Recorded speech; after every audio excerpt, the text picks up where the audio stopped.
Kalau menurut Pak Kun, bagaimana cara yang paling tepat untuk menengahi polemik apakah ijazah Jokowi itu asli atau palsu? Bukankah kalau kebenaran harus ditegakkan, maka konsekuensinya kita harus bawa ke ranah hukum. Dan di ranah hukum kita bicara tentang pembuktian. Kalau kita bicara pembuktian, maka sah sudah. Fisik ijazah itu harus diperlihatkan untuk diuji. Sekarang pertanyaan saya adalah, kenapa harus ijazah? Itu asli atau palsu? Tetapi Pak Jokowi itu adalah benar-benar lulusan UGM. Kalau dia lulusan UGM, maka dia berhak akan ijazah. Ini dulu harus kita pegang. Gitu loh. Kemudian ketika ijazah itu tidak ditunjukkan, atau ijazah itu kemudian dicap atau palsu, sekarang kenapa mas ketiga orang itu berani mengatakan ijazah palsu padahal mereka belum pernah melihat? Kemudian yang kedua adalah mereka hanya melihat, memeriksa, katanya peneliti, tapi yang diteliti itu adalah fotokopian. Sekarang pertanyaan saya adalah, kualitas seperti apa peneliti yang seperti itu, karena sumber datanya tidak jelas, sumber datanya tidak valid. Alhasil, ketika Pak Kunchoro pun meragukan katakanlah hasil penelitian dari Mas Roy, Bang Rismon, dan Dr. Tifa, maka semakin kuat pemikiran saya bahwa memang barang itu harus diperlihatkan ke kedua belah pihak untuk diuji sampai pada akhirnya kita tidak lagi bicara spekulasi, tidak lagi mempertanyakan tentang kualitas riset, tapi sungguh-sungguh mengacu pada keberadaan ijazah itu, kalau memang itu ada. Kalau itu memang ada, kan Pak Jokowi sudah menyajikan nanti di sidang di pengadilan. Dan itu adalah hak Pak Jokowi untuk menunjukkan itu. Kenapa kita harus memaksa? Bukankah seseorang punya hak untuk menunjukkan atau tidak? Gitu. Justru disinilah tadi saya katakan, Pak Jokowi di sini dia bermain. Dia punya kepentingan yang lain di sini. Nah sekarang mau tidak kita dipermainkan oleh kedua belah pihak seperti ini? Karena jadi dengan kata lain kedua ini justru menguntungkan pihak Joko Widodo, misalnya begitu Pak Kun? Iya. Ini kan Jokowi Widodo jadi punya panggung, semakin punya panggung. Kalau dia tidak ada pertanyaan ini, barangkali dia tidak sudah tenggelam dia. Sebelum saya lanjut tentang ijazah Jokowi ini, karena tadi Pak Kun sudah bicara atau menyinggung tentang petisi Bulak Sumur ya, petisi UGM. Dan teringat oleh saya bagaimana di salah satu tayangan media Pak Kun berbicara hingga berderai air mata. Saya ingin pandangan dari Pak Kun.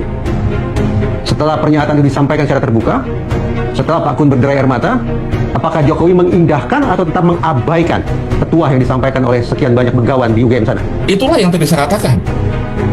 Saya benci dengan Pak Jokowi, saya tidak suka dengan Pak Jokowi. Karena apa? Pak Jokowi itu tidak menghiraukan, tidak memperhatikan sama sekali. Dan bagi saya itu adalah membunuh kepakaran. Dan mulai saat itulah kemudian buzzer dimunculkan, akhirnya tidak pernah didengar suara-suara guru besar itu. Yang sekarang muncul adalah justru adu argumentasi. Dan disinilah tadi saya katakan, buzzer-buzzer dipelihara, ada sebab itulah semakin mengorkestrasi bahwa yang namanya berita Pak Jokowi itu menjadi semakin melambung. Pak Kun, di Dewan Guru Besar UGM sendiri pernah tidak ada perbincangan atau rapat tentang ijazah Jokowi ini? Kami tidak pernah, karena tahun 2024 saya sudah tidak menjadi ketua Dewan Guru Besar, tetapi saya juga pernah membicarakan dengan beberapa teman, dan beberapa teman dalam pertemuan-pertemuan itu mengatakan bahwa ijazahnya sah, asli, ada. Tidak ada terbelahnya pendapat? Tidak ada, kalau di Dewan Guru Besar tidak ada. Itu artinya Profesor Sofyan Effendi merupakan minoritas dong? Kalau begitu, Pak Sofyan Effendi tidak masuk di situ. Di organisasi Dewan Guru Besar itu adalah suatu lembaga, isinya perwakilan guru besar, dan Pak Sofyan sudah pensiun untuk ketika saya menjabat sebagai itu. Nah, tetapi sekarang yang melihat, kalau saya bilang dengan Pak Sofyan Effendi itu dapat data dari mana? Gitu loh. Saya melihat bahwa Pak Sofyan Effendi itu adalah seorang deterministik. Ya, beliau itu adalah pendamping yang kuat. Dulu beliau itu punya pendamping yang sangat kuat, yaitu Profesor Warsito Utomo, ada almarhum, dan juga almarhum Profesor Agus Dubianto. Tetapi ketika kemudian beliau sekarang sudah tidak punya pendamping karena beliau sudah meninggal, seakan-akan semuanya lepas. Semuanya lepas itu maksudnya bagaimana Pak Kun? Ya, tidak ada yang mengandalkan, tidak ada mengontrol, membantu Pak tempat diskusi dengan beliau. Yang terakhir, saya ingin Pak Kun katakan ketika Profesor Sofyan Effendi sempat mengatakan bahwa ya beliau meragukan lah kesarjanaannya seorang Jokowi. Nah sekarang datanya dari mana beliau?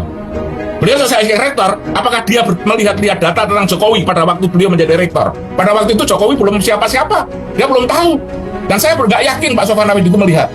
Tapi maaf Pak Kun, kita bicara tentang Sofyan Effendi sebagai seorang guru besar loh. Iya, tapi dari mana datanya beliau? Berasumsi beliau impulsif dalam mengeluarkan pernyataan. Makanya saya bertanya, dari mana beliau mendapatkan datanya? Itu dia juga belum mengatakan dari itu. Saya menduga bahwa beliau itu mendengar kabar dari sumber-sumber seperti teori psikologi. Dia mengatakan bahwa dia mendapatkan informasi yang pertama yang salah, yang kemudian menjadi pendapatnya dan nilainya yang ada pada dirinya. Yang kalau dari sumber yang saya lihat ini ada kaitannya dengan Gus Nur, kasusnya Gus yang ada di sana. Maka sekarang siapa pembisiknya yang ada di situ? Dan saya justru ini teman-teman dari UGM itu banyak yang menyayangkan, Mas. Ini saya berkata jujur bahwa ketika Pak Sofyan Effendi menarik pernyataannya, itu banyak teman kami itu mengatakan alhamdulillah. Tapi ketika kemudian dia mengatakan seperti itu, banyak orang waduh kasihan Pak Sofyan Effendi, dia neng-neng, kasihan Pak Sofyan begitu kan. Satu kelompok mengatakan bahwa kami itu membela kebenaran Pak Sofyan Effendi. Dari kelompok yang lain juga Pak Sofyan itu harus kita bela, gitu loh. Karena mereka kasihan dengan Pak Sofyan.